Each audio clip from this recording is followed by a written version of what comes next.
Morning. So who wants to watch me clean a stall? Raise your hand. I do.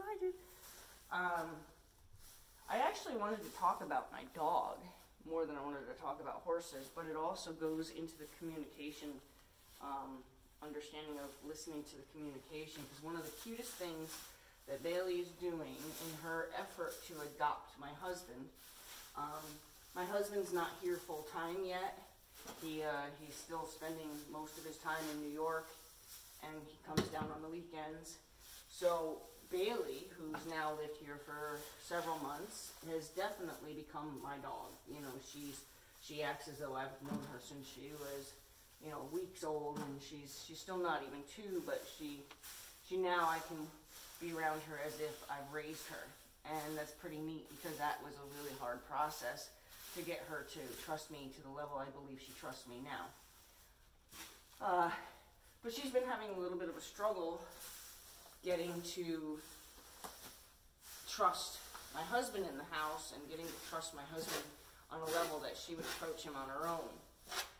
And she has a fear of men that's pretty extreme. A buddy of mine had come to visit, and he wasn't even going to address her at all. He wasn't going to even acknowledge her. He was going to go past her, but I was calling him to, join the party, so to speak. His daughter and his mother-in-law were waiting for him. We were all going to go do a little tour of the barn, and we were waiting on him. He was too busy running his soup coolers.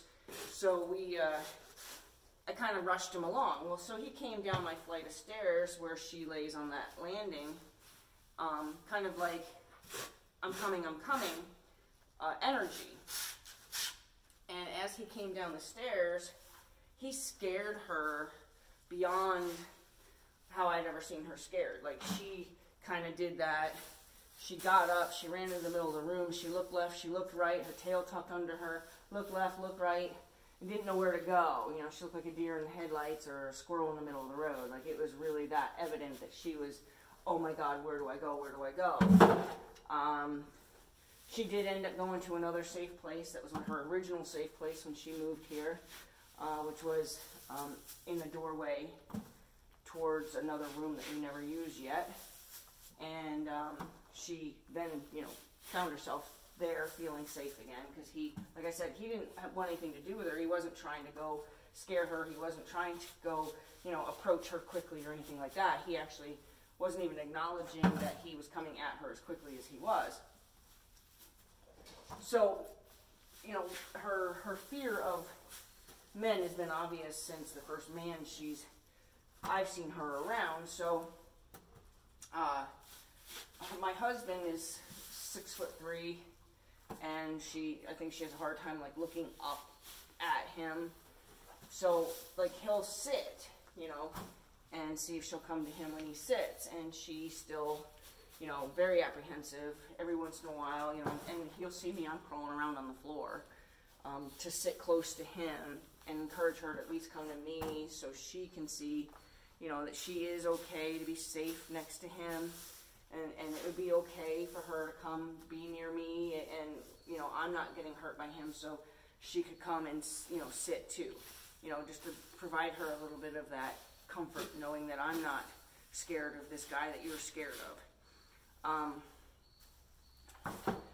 And sometimes, even still, she'll, refuse to come near him, and as soon as she sees him, she'll drag her body across the wall. She'll glue herself to a wall to make sure that she's, utilizing every ounce of the away from him space. And then, like, run down the stairs. And she's fine, actually, believe it or not, she's fine with him climbing over her when he's got to go up and down the stairs. He'll climb over her, and she'll stay laying on the landing. He doesn't scare her on her landing now.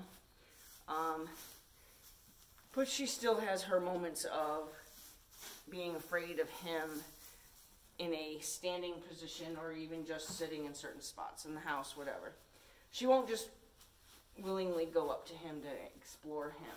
But my point of this is to say they try to tell us stuff.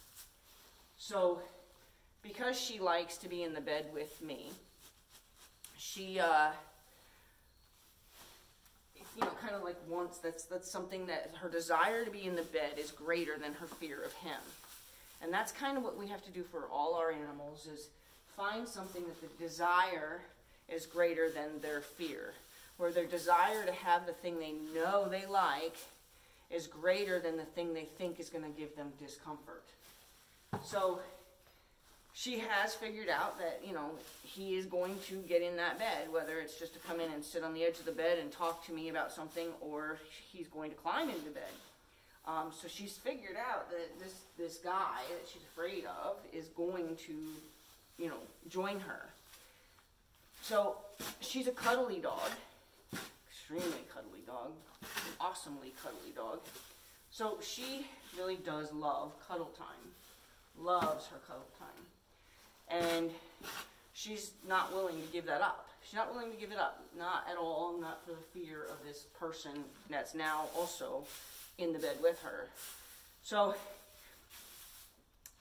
she's allowed time of affection from him in these moments. She's allowed him to, love on her, and I told him how to get her to tell you if she's enjoying that or not by, you pet her, and you make sure that you're doing it almost like mommy's licking them. That's how a dog that doesn't know me, I'll rub, same with horses, I'll rub on their face, like on the side of their jowl, and then I'll cup my fingers like between their eyes, and so kind of my whole hand cups over their one eye and then down over the ear and off their neck. I do it in a mommy licking you kind of way.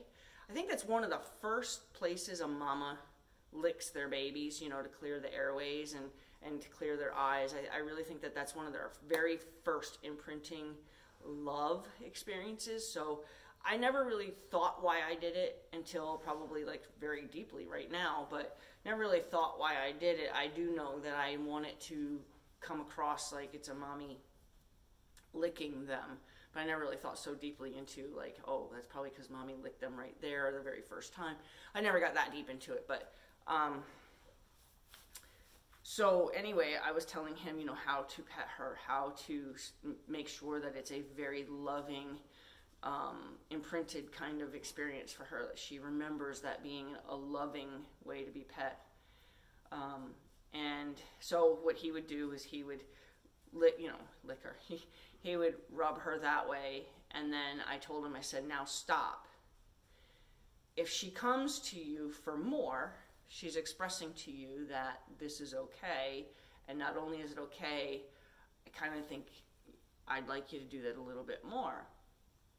And that's how they've been developing their relationship through these experiences.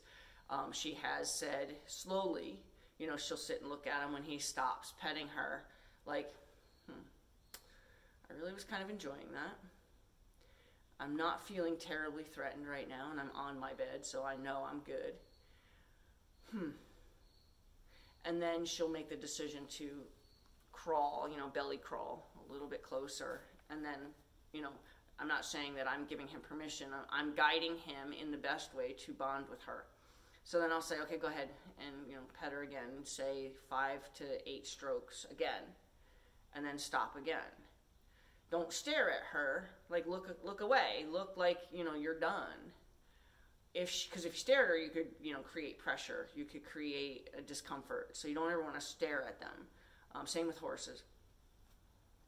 Just, look away. You can even just, look at her paw, instead. Just don't look her in the eye. So he would do that, and then he would stop again, and he would just kind of, look away. And then, again, she would do the contemplation of, I was really enjoying that. You're not really being very threatening, and I sure am liking being on the bed. And then she would make the decision to get a little bit closer. And now she's at the point to where she'll, even rock over and drop her head onto his chest or something, or onto his arm. She'll get into his little nook now in the bed, but still not okay with him moving around in the house, still scared of him moving around the house. She's getting a little more comfortable staying in the kitchen, but by the stairs. in case she needed to flee, she's at her exit point. But she's now not automatically going down there and like probably sitting at the bottom of the stairs going, when is this guy gonna leave? Please leave, please leave, please leave. You know, I want to be upstairs, but I'm scared of you. So she's still not at the point to where she's like hanging out, like, hey, what are you doing? She's at the point to where she's like, okay, what's going on over there? And then double checking she still has a way out. She's still doing that, and I'm okay with that. But what made me even do this video, and I've obviously stopped doing what I'm supposed to be doing, which is why I stopped doing videos of me cleaning my stalls, because I get talking like this. Here's your baby right here.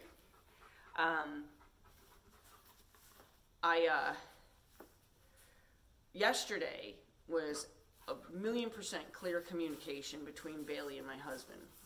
And what she did was she went into the living room as he was coming into the living room. She was coming out of the bedroom and he was coming from the kitchen. So they were going to meet each other in the living room. And she turned around, but she gave him kind of this look like, come here, you know, and she turned around and she jumped up on the bed and then essentially invited him to come interact with her. Come, you know, it was kind of like, hey, come here, I want to show you something, you know, and she jumped up on the bed and, like, not spun around with, like, excitement, just, you know, turned around and laid down and looked at him like, you know, we're good in here, come visit with me in here, and he can approach her when she's on the bed. She doesn't cower or run away or anything like that. So she was basically, and she did it maybe even 4 times yesterday, where she essentially took him by the hand and said, look, we're getting this thing, but I gotta ask you to keep doing it the way it works for me. So come in here and we'll have a moment, and we're gonna get through this, you know. And I really believe that there's 100% that communication was going on. She won't get off the bed and follow him if he leaves the room or anything, but, you know, her asking him to come and interact with her is cool as shit. I just wanted to share that, you know, our animals are talking to us all the time, and they're asking us in so many different ways, help me find comfort in this experience. Help me find comfort. And if they come up with a way to be comfortable themselves, they're asking you to hear them when they say, maybe we could start here. And that's what she did. She said, look, I'm interested in this relationship working out, but maybe we could start here.